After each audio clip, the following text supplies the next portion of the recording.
어, 금주부터 출애굽기를 여러분과 함께 읽기를 소망합니다. 금주부터 시작해서 적어도 한 40번 이상은 40편 이상은 여러분과 말씀을 나누게 될 것인데 함께 읽어가면서 하나님께서 출애굽기를 통해서 우리에게 어떠한 말씀을 전하는지 같이 묵상하면서 귀한 은혜 받는 시간 되었으면 합니다. 오늘은 그 첫 시간으로 하나님의 사람들이라는 제목 가지고 오늘 출애굽기 첫 번째 시간 여러분들과 함께 나누기를 소망합니다. 한글 제목으로 출애굽기는요, 영어의 엑소더스를 의역한 말입니다. 이 엑소더스란 탈출하다, 출발하다, 뭐 이런 등등의 의미를 가지는 헬라어입니다. 70인역의 본서를 번역하면서 본서의 근본 내용인 노예 민족이던 이스라엘이 애굽을 탈출을 통하여 하나님의 언약 백성이 된 내용을 중심으로 전개되는 사실에 비추어서 제목을 정하기를 출애굽기다, 엑소더스다. 다시 말해서 노예 백성들이 엑소더스에서 출애굽하는 하나님의 약속의 백성으로 출애굽하는 내용들을 담고 있는 책입니다. 전통적으로 이 책은 모세가 기록했다고 저희들은 믿습니다. 모세 오경 중에 한 책이라는 것이죠. 이 본서는 큰 틀에서 한 민족의 간증의 책으로 볼 수 있습니다. 여러분들 혹 집회, 이 간증 집회 같은 데 참석해 보셨을 것입니다. 개인이, 단체가, 민족이 경험했던, 그들의 현실에서 경험했던 하나님을 간증하는, 그 얘기를 전하는 그런 집회를 참석해 보셨을 것입니다. 되게 생동감 있고 굉장히 현실적인 이야기들, 또 하나님께서 기적적으로 역사하셨던 이야기들을 우리가 그 집회를 통해서 듣게 되는 것처럼 출애굽기를 읽다 보면 하나님께서 그 민족에게 행하셨던 여러 간증의 이야기들을 우리가 서로 나누면서 우리가 은혜 받는 시간이 될 것입니다. 하나님의 백성으로 선택돼서 언약을 맺고 어떻게 인도하시고 보호하셨는지 간증을 통하여 궁극적인 독자인 오늘을 살아가는 이스라엘, 영적 이스라엘, 바로 저와 여러분에게 주시는 책이 바로 이 출애굽기입니다. 이번 주일부터 출애굽기를 읽고 여러분과 나눌 예정입니다. 여러분들 같이 묵상하면서 한 장 한 장 우리 미리 다 읽으셔도 좋습니다. 한번 딱 읽고 내용을 머리에 두신 다음에 매 주일마다 한 장 한 장, 한 편 한 편 여러분과 같이 나누면서 은혜 나누는 시간 되었으면 좋겠습니다. 여러분 오늘 출애굽기 1장을 우리가 읽었는데 출애굽기 1장 직전이 뭘까요?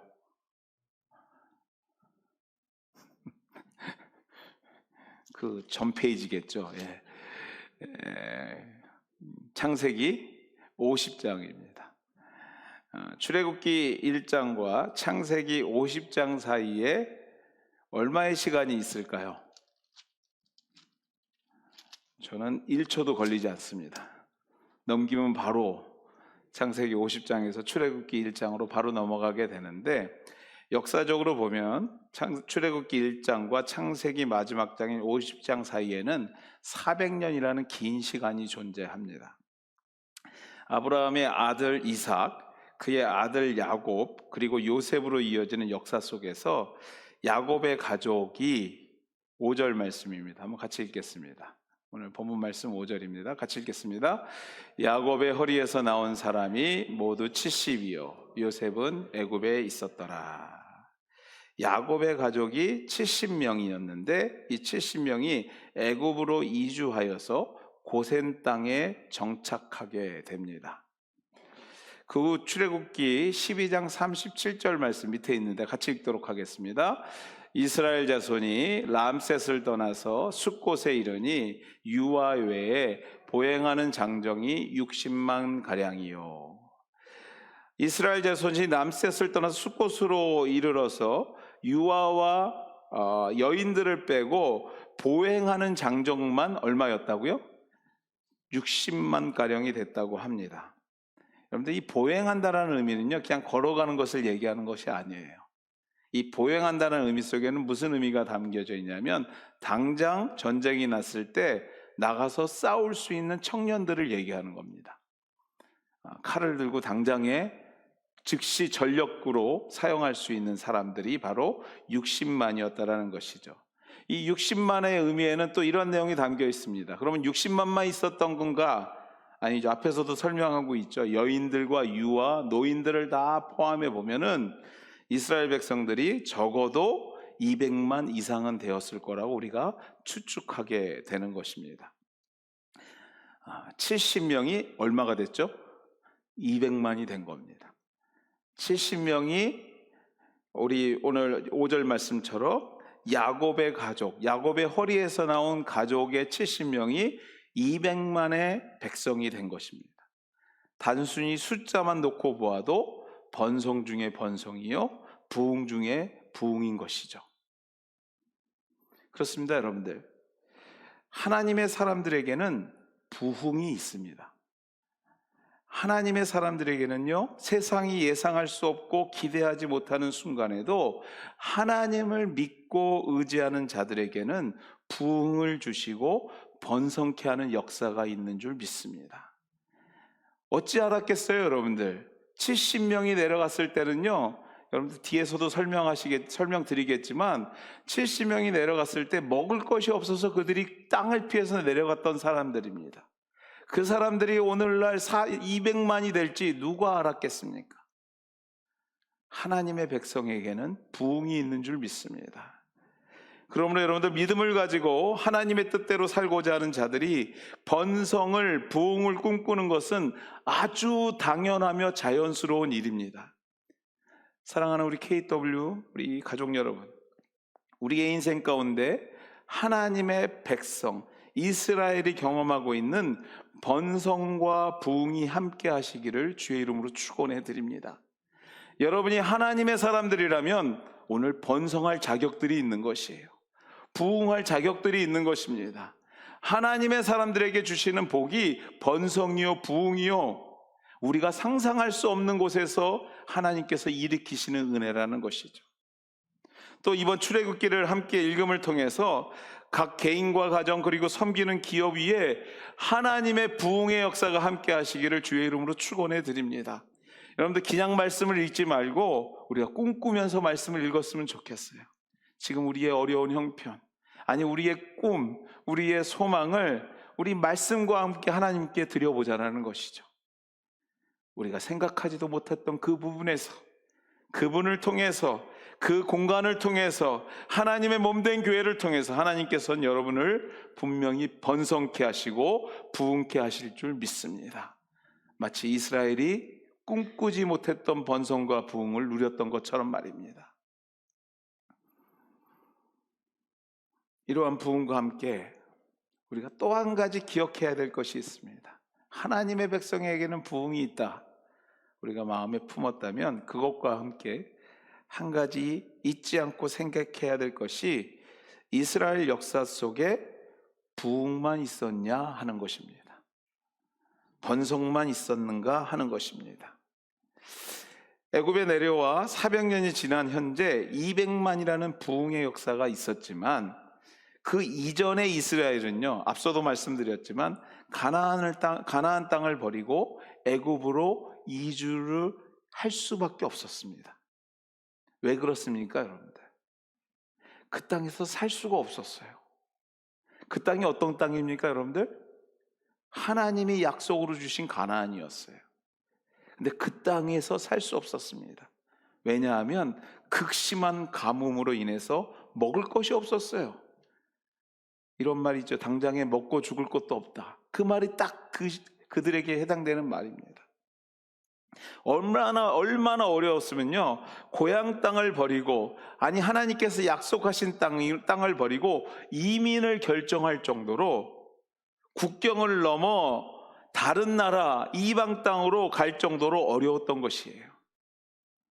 예, 고난입니다. 위기입니다. 어려움이에요. 미국을 향해 목숨을 걸고 국경을 넘는 남미 사람들처럼 목숨을 걸어야만 하는 위기를 경험했던 것이죠. 또 오늘의 본문의 내용은 어떻습니까, 여러분들? 400년이 지나 번성하고 부흥했더니 그것이 원인이 돼서 위기를 경험하기 시작하는 거예요. 위기가 찾아옵니다. 극심한 노동력 착취를 당하게 되고요. 아기를 낳는 것이 기쁨이어야 하는데 죽음의 공포와 싸워야 하는 어려움을 경험하게 합니다. 여러분들, 말이 공포지, 여러분들 생각해 보세요. 내가 낳는 아기를 그 자리에서 뺏기고 죽음으로 몰아가는 것 상상이나 되십니까? 그 부모의 마음을 여러분들 상상할 수 있겠어요? 정말 고통 중에 고통이고 어려움 중에 어려움이었을 것입니다. 그렇습니다, 여러분들. 위기요, 공포요, 고난이었습니다. 누구에게 있는 것입니까? 어떤 사람이 지금 경험하고 있습니까? 바로 직전까지 부흥과 번영의 기쁨을 경험했던 하나님의 사람들이 경험하고 있다는 것이에요. 결과적으로 이 말씀을 통해서 우리가 얻을 수 있는 건 뭐냐면요, 하나님의 사람들에게도 인생의 번영과 부흥, 그것이 있었다면 또한 고난과 아픔의 사이클이 존재한다라는 것이에요. 결코 믿음이 있다고 해서 날마다 기쁨만 있는 것은 아니라는 것이에요. 여러분들 잘 알고 있잖아요. 저희가 예수 잘 믿었다고 해서 날마다 우리의 가정이 형통하고 기쁨으로 넘치고 있는 것만은 아니라는 것이죠. 어찌 보면 여러분들 믿음이 있기에 고난과 아픔이 더 많이 오는 것, 그것이 사실인지도 모르겠습니다. 그러므로 여러분들, 우리가 이 말씀을 통해서 한 가지 깨달아야 될 것은 뭐냐면, 인생의 굴곡 속에서 믿음의 사람들인 우리가 가져야 될 삶의 태도가 있다는 것이에요. 인생에 높고 낮음, 어렵고 기쁘고 행복하고 성공하는 일이 있다면 날마다 실패하고 넘어지고 고통받는 일도 있기에 그 과정 중에서 우리가 믿음의 사람으로 가져야 될 삶의 태도들이 중요하다라는 것입니다. 그 사이클 속에서 흔들리지 않고 믿음을 지키김을 통해 기쁨 중에 더 기쁨을 누리고 말로 표현할 수 없는 고난 중에 고난을 극복함을 통해서 승리할 수 있는 삶의 태도가 우리에게 필요하다라는 것이죠. 사랑하는 우리 KW 가족 여러분, 오늘을 살아가는 여러분의 삶이 기쁨과 감사 그리고 부흥과 번영의 순간에 놓여 계십니까? 아니면 누구에게도 말할 수 없는 낙심과 고난과 고통과 아픔의 순간을 혹시 지나고 계십니까? 그 어떤 순간에도 하나님의 사람으로 흔들리지 않기를 주님의 이름으로 축원해 드립니다. 기쁘거나 슬프거나 성공할 때나 낙심할 때나 실패하여서 저 수월의 음침한 골짜기에 우리가 놓일지라도 우리가 그것 때문에 믿음이 흔들리고 예배가 흔들리고 우리가 하나님을 믿고 따라가는 발걸음이 둔해지는 그러한 일을 경험하지 말자라는 것이에요. 그 어떤 순간에도 하나님의 사람으로 흔들리지 않기를 기도해야 될 것입니다. 성도에게 있어서 정말 중요한 삶의 태도는요, 하나님의 사람에게도 번영과 고난이 있음을 인정하고 흔들리지 않는 것이에요. 묵묵히 하나님을 바라보고 그 하나님을 향해 걸어가는 것입니다. 그렇다면 여기서 한 가지 중요한 질문을 해야 됩니다. 우리가 흔들리지 않고 희노애락 가운데, 인생의 희노애락 가운데 흔들림 없이 하나님의 사람으로 살아가려면 과연 어떻게 해야 될 것인가? 어떠한 삶의 태도를 가져야 될 것인가? 질문해 보아야 될 것입니다. 그 질문의 첫 번째 답은 이거라고 성경은 우리에게 말합니다. 한번 같이 해볼까요? 일부 예배 때는 같이 하자니까 조용히 했는데 여러분들 어떻게 할지 궁금합니다. 그렇죠? 큰 소리로 같이 했으면 좋겠습니다. 같이 하겠습니다. 하나님은 변함없이 일하시는 분이다. 아멘.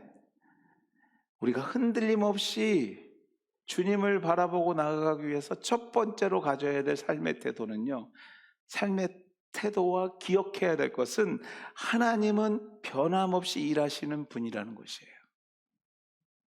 우리의 번영의 순간, 부흥의 순간, 하나님은 무엇을 하실까요? 여러분 생각해 보셨습니까? 아니, 우리의 고난과 아픔의 순간, 위기의 순간, 하나님은 또한 무엇을 하고 계실까요? 그렇습니다, 여러분들. 우리 하나님은 변함없이 당신의 계획 가운데 당신의 일을 한치의 실수함도 없이 진행하고 계시는 분이 우리 하나님이신 줄 믿습니다. 가뭄의 고난 가운데 고향을 포기하고 애굽으로 이주하는 순간 그들이 어땠을까요? 여러분 한번 상상해 보십시오. 약속의 땅이라고 살았는데 거기를 버리고 이주하는 모습이에요. 고통스러웠을 것입니다. 불안했을 거예요. 막막했을 거예요.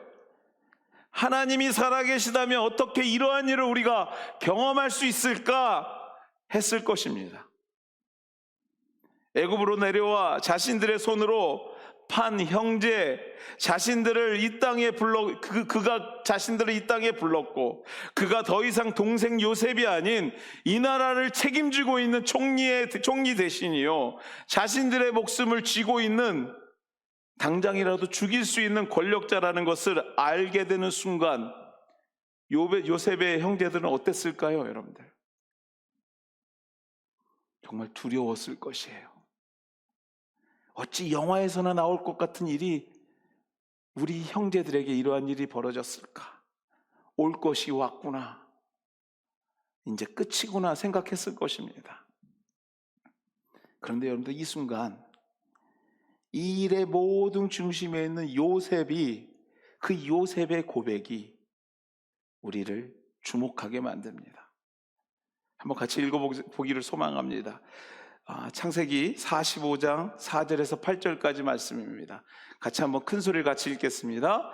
요셉이 형들에게 이르되 내게로 가까이 오소서. 그들이 가까이 가니 이르되 나는 당신들의 아우 요셉이니 당신들이 애굽에서 판 자라.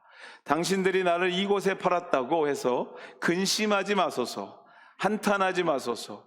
하나님이 생명을 구원하시려고 나를 당신들보다 먼저 보냈나이다. 이 땅에 2년 동안 흉년이 들었으나 아직 5년은 바깥 못하고 출수도 못할지라. 하나님이 큰 구원으로 당신의 생명을 보존하고 당신들의 우선을 세상에 두시려고 나를 당신들보다 먼저 보내셨나니, 그런즉 나를 이리로 보낸 이는 당신들이 아니요 하나님이시라. 하나님이 나를 바로에게 아버지로 삼으시고 그 온 집의 주로 삼으시며 애굽 온 땅의 통치자로 삼으셨나이다. 아멘. 형제들의 손에 의해 팔린 요셉. 여러분들, 요셉이요, 이 팔렸을 때 나이가 몇 살인지 여러분들 아세요? 그냥 막연하게 성경책을 읽다 보면 아주 어렸겠구나 생각하시는데, 요셉이 애굽으로 팔릴 때 나이가 17살이었습니다. 알 거 다 알고요, 느낄 거 다 느끼고요, 자신이 얼마나 비참했겠어요. 그 요셉이요, 얼마나 세상이 원망스럽고 그동안 부모로부터 배우고 들어왔던 하나님이 얼마나 원망스러웠을까요? 내가 그 꿈을 꾸고 이렇게 꿈을 꿨는데 내가 종으로 팔려가고 급기야는 감옥에 갇히게 되고 감옥에서 평생 있을 것 같은 삶을 살았던 요셉, 생각해보면요, 당사자가 되지 않는 이상 절대로 그 마음을 이해하지 못할 정도로 고난 가운데 있었을 것이에요. 그러나 오늘 자신을 판 형제들 앞에서 이러한 얘기를 할 때가 몇 살인 줄 아세요? 30살입니다. 13년이 지난 후에요. 그가 고백합니다. 그의 고백이 이 모든 것이 하나님 계획 가운데 있었음을, 돌아보건대 내가 그렇게 원망하고 원통하는 순간에도 하나님은 여전히 우리를 위해서 일하고 계시고 하나님은 여전히 여러분의 가정을 위해서 일하고 계시고, 하나님은 여전히 내가 원망하는 그 순간에도 나를 위해서 일하고 계셨음을 요셉은 말씀을 통해서 우리에게 고백하고 있는 것입니다. 간증하고 있는 것입니다. 사랑하는 우리 KW 가족 여러분, 하나님은 지금도 여러분을 위하여 일하고 계심을 믿으시기를 주의 이름으로 축원해 드립니다. 하나님은 여러분이 지금 기쁨에 있을지라도, 행복해 있을지라도, 성공 자리에 있을지라도, 아니 낙심하여서 넘어지고 곧 죽을 것 같은 고통 속에 있을지라도 하나님은 변함없이 우리를 위하여 일하고 계시는 분인 것을 믿으셔야 될 줄 믿습니다. 오늘 요셉의 고백은 그런 것이에요. 내가 너무나 힘들었었고 너무나 고통스러웠고, 아니 오늘 여러분을 곧 죽일 수 있는 권력의 위치, 최고의 정점에 있을지라도 이 모든 것이 의미 없다라는 것이에요. 하나님은 나를 위해서 그 어떤 순간에도 포기하지 않고 일하고 계셨음을 간증하고 있는 줄 믿습니다. 사랑하는 여러분들, 흔들림 없는 하나님의 사람으로 오늘도 살아갈 수 있는 저와 여러분 되시기를 주의 이름으로 축원해 드립니다. 하나님은요, 오늘도 여러분을 위해서 일하고 계세요. 나의 신음에도 응답하시는 분이 우리 주님이신 줄 믿습니다. 여러분의 그 가슴 깊은 곳의 기도의 제목을 주님 앞에 내어놓지 못할 정도로 아픈 기도의 제목이 있을지라도 이미 주님은 그 기도의 제목을 알고 계시고, 오늘도 주님의 한치의 오차도 없는 시간 가운데 오늘도 일하고 계심을 믿어야 될 줄 믿습니다. 흔들림 없는 하나님의 사람이 되기 위해서는요, 오늘도 여러분들 확신하셔야 돼요. 하나님은 오늘도 변함없이 우리를 위하여 일하고 계심을 기억하셔야 됩니다. 두 번째로, 우리가 하나님의 사람이 되기 위해서 두 번째로 가져야 될 답이 있습니다. 삶의 철학이 있습니다. 한번 같이 해볼까요? 하나님을 두려워하라. 다시 한번 해보겠습니다. 하나님을 두려워하라. 오늘 읽은 본문으로 돌아와 지난 400년의 번성과 부흥의 끝을 보게 됩니다.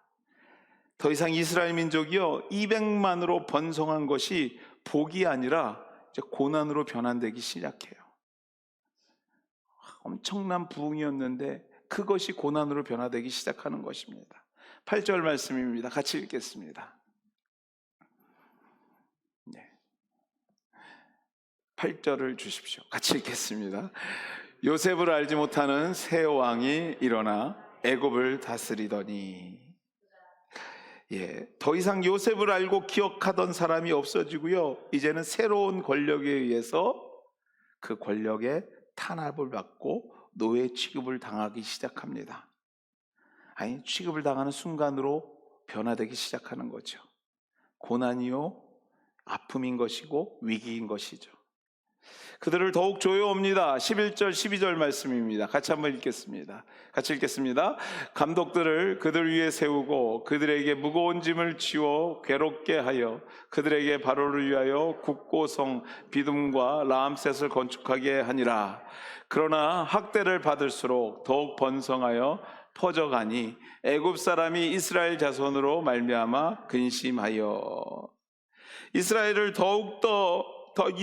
더 번성하지 못하도록 무거운 짐을 지우고 무리한 노동력 착취를 통해서 괴롭혀 보지만 별 효과가 없어요. 이스라엘이 더욱더 번성합니다. 그러자 급기야는 뭐까지 계획합니까? 이제 생명을 없애버려야 되겠다, 미래를 없애버려야 되겠다가 생각하고 생명을 위협합니다. 16절 말씀입니다. 우리 같이 한번 읽겠습니다. 같이 읽겠습니다. 이르되 너희는 히브리 여인을 위하여 해산을 도울 때에 그 자리를 살펴서 아들이거든 그를 죽이고 딸이거든 그를 살려두라. 이 명령을 들은 자들이 누구였을까요, 여러분들? 건장한 청년들? 지금 당장이라도 전장에 나가 싸울 수 있는 사람들? 아닙니다, 여러분들. 우리가 직전에 보았듯이 산파였어요. 두 여인이었습니다. 아기를 받는 여인들이었어요. 애굽 왕이요, 그들을 불러 명령합니다. 왕이 여인을 불러서, 산파를 불러서 명령합니다. 최고의 권력자가 당장이라도 자신의 생명을 걷어가도 별 이상이 없는 왕이 산파에게 명령합니다. 그런데 희한한 일이 일어납니다. 그 여인들이 그 명령에 복종하지를 않아요. 17절 한번 읽겠습니다. 같이 읽겠습니다. 그러나 산파들이 하나님을 두려워하여 애굽 왕의 명령을 어기고 남자 아기를 살리는지라. 애굽 왕의 명령을 어기고요, 반대로 합니다. 아이를 살려줍니다. 18절 말씀 계속 한번 읽겠습니다. 애굽 왕이 산파를 불러 그들에게 이르되 너희가 어찌하여 이같이 남자 아기를 살렸느냐. 말이 듣지 않자 애굽 왕이요, 산파를 불러서 우리 18절과 같이 지금 읽은 말씀처럼 얘기합니다. 여러분들 18절에 읽을 때는 잘 읽으셔야 돼요. 그냥 지금처럼 애굽 왕이 산파를 불러 그들에게 이르되 너희가 어찌하여 이같이 남자 아기를 살렸느냐, 이렇게 읽으면 느낌이 하나도 없는 겁니다. 여러분들 이 말씀을 읽을 때는요, 머릿속에 그림을 그리셔야 돼요. 여인들에게 이렇게 왕이 얘기했을까요? 명령을 어겼어요. 칼을 빼갖고 목에다가 칼을 딱 뒤놓고 너 들을 거야 안 들을 거야 하고 위협하면서 하는 얘기예요. 엄청 화가 나서 얘기하는 겁니다. 여러분들, 어찌하여 이같이 남자 아기를 살렸느냐, 협박 그 이상의 감정이 실려있는 느낌 있는 말씀인 거죠. 바로가 명령을 듣지 않는 여인들에게 아주 대노한 거예요. 그럼에도 그들은요, 흔들리지 않고 19절 대답합니다. 같이 한번 읽겠습니다. 시작. 산파가 바로에게 대답하되 히브리 여인은 애굽 여인과 같지 아니하고 건장하여 산파가 그들에게 이르기 전에 해산하였더라. 아멘. 여러분들, 칼을 뒤로 밀고 막 위협하면서 얘기하는데 산파들의 대답이 얼마나 지혜롭고 얼마나 용감하게 보입니까? 느껴지십니까, 여러분들? 곧 죽을 것 같은데 히브리 여인은 당신들의 여자들하고 다르대요. 그러면서 아주 지혜롭게 대답을 합니다. 여러분들, 여기서 한 가지 질문해야 됩니다. 어디서 이런 용기가 났을까요? 어디서 이런 지혜가 시작됐을까요? 어디서 이런 용기와 지혜가 났을까? 답은 명확합니다. 우리가 이미 읽었어요. 17절 말씀 다시 한번 읽겠습니다. 같이 읽겠습니다. 그러나 산파들이 하나님을 두려워하여, 할렐루야, 아멘. 산파들이 누구를 두려워했다고요? 하나님을 두려워해요. 오늘 이 말씀은요, 17절 서두에 다 걸리는 말씀이에요. 왜 산파들이 이렇게 여유가 있고 이렇게 지혜롭고 왕이 아무리 칼을 들여내도 그들이 굴복하지 않고 그 왕의 명령을 어길 수밖에 없었냐 하면요, 누구를 두려워했기 때문에? 하나님을 두려워했기 때문에 그렇습니다. 그 산파들은요, 하나님을 두려워했고요, 21절 말씀에 보면 그 산파들은 하나님을 경외했다고 말합니다. 두렵다, 경외하다. 왕이 왜 두렵고 존경의 대상인 줄 아세요, 여러분들? 왕의 위치와 그 권한을 알고 있기에 두렵고 때로는 그를 경외할 수밖에 없는 거예요. 당장이라도 죽일 수 있는 사람이 그 사람인 걸 알거든요. 그래서 사람들이 왕의 명령 앞에 벌벌 떠는 거예요. 그러나 여러분들, 여인들이 왜 하나님이 두렵습니까? 왕보다 왜 하나님을 더 두려워했을까요? 맞아요, 여러분들. 그들은요, 하나님이 누구시고 어떤 분이신지를 알았던 사람들이에요. 왕보다 하나님을 더 두려워했던 사람들이에요. 그들이 바로 왕보다 하나님을 더 알기에 눈에 보이는 왕보다 하늘의 하나님을 더 두려워했던 것입니다.